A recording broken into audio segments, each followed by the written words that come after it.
Em todas as pessoas existe certo conhecimento do bem e do mal, mas a tendência geral da maioria é a de tomar por padrão as normas que julgam estar ao seu alcance.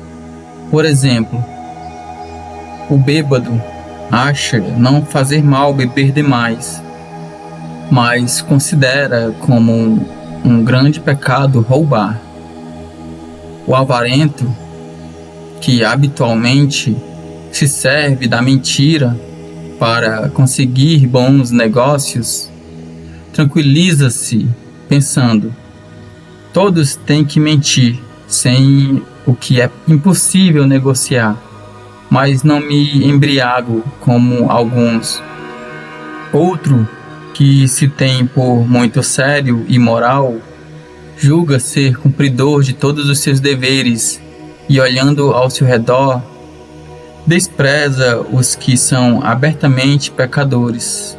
Porém, nunca se lembra de quantos maus pensamentos e desejos pecaminosos tem abrigado no seu íntimo, sem que outros o saibam, e que Deus julga o que se passa no coração, embora o homem veja apenas a vida exterior. Assim, cada qual se felicita comparando-se com quem tenha feito coisas piores.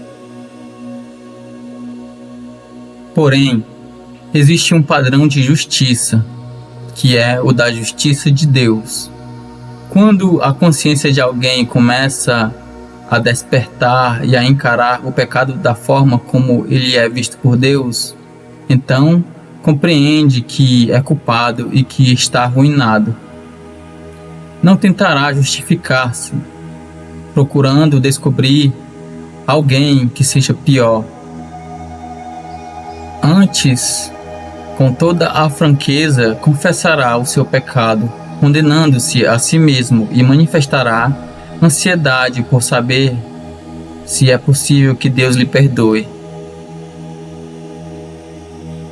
Sim, o coração depravado do homem encontra alívio e consolação ao descobrir alguém que seja pior do que ele próprio, e ainda mais não pode suportar que Deus exerça a sua graça.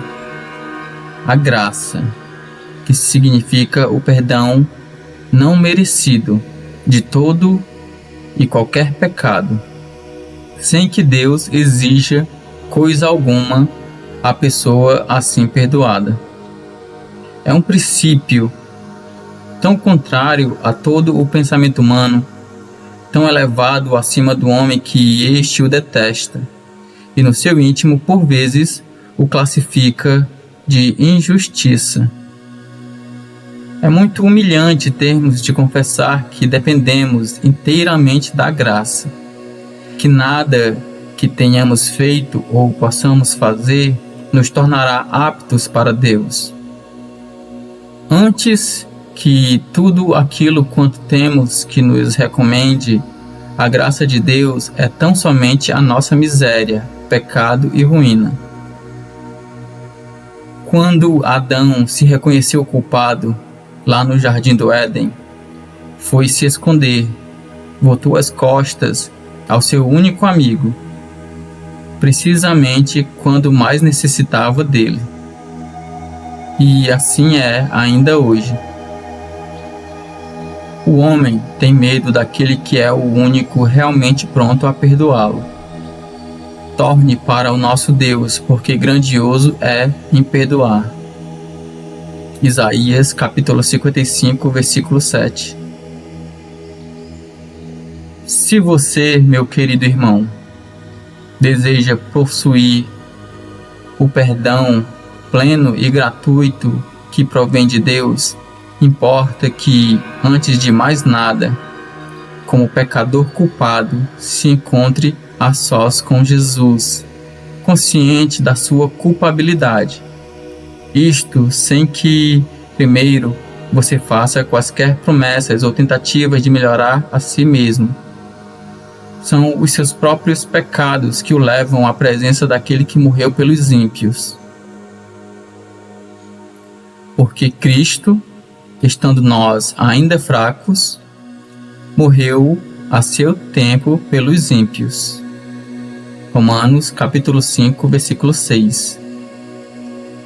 Quando o príncipe de Gales procurava, em certa ocasião, descobrir um preso digno de ser perdoado, pôs de parte todos os que alegavam não serem culpados, mas escolheu um velhote que, chorando, confessou com franqueza e vergonha ser culpado, e que bem merecia ficar encarcerado.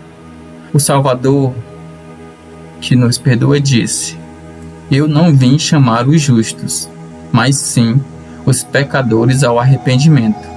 Lucas capítulo 5, versículo 32.